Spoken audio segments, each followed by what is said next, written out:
Hindi alintana ng mga OFWs dito sa Paris, France ang init ng araw kasabay ng kilos protesta laban sa China hinggil sa pananakop ng mga inchik sa Philippine territory katulad ng Panatag Shoal at Ayungin Reef.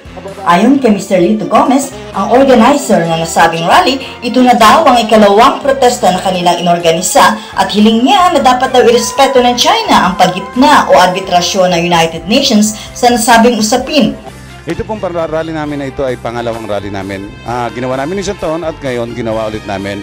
Nais po namin kaming madinig ng buong mundo na kami ay nakikiusap na sana ang mga incheck, irespeto nila ang panggigitna at ang gustong arbitration na gustong gawin ng United Nations. Sana po irespeto nila.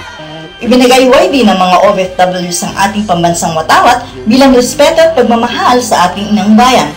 Maging ang mga mamayang Frances ay nakisa rin sa protesta. May mangilang-ilang turistang inchik ay nakarinig na sigaw na China out! China out! Subalit para lang silang walang narinig at ang iba naman ay nagkibit balikat na lamang.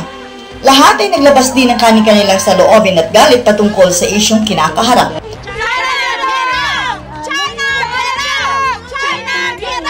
Isang paraan para ipakita sa bayang Pilipinas na pinaglalaban ng mga Pilipino kahit na kami ay nasa ibang bansa na.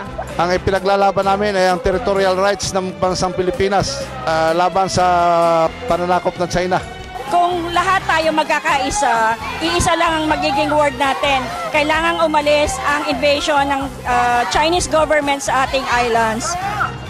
Tayo magkaisa nang sa ganon, hindi tayo basta-bastang apakan ng ating karapatan. Walang karapatan ng China sa aming bansa.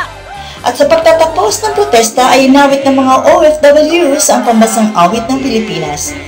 Mula rito sa Place Trocadero sa harap ng pamusong Eiffel Tower, Dina Capistrano, Balitang Paris, reporting.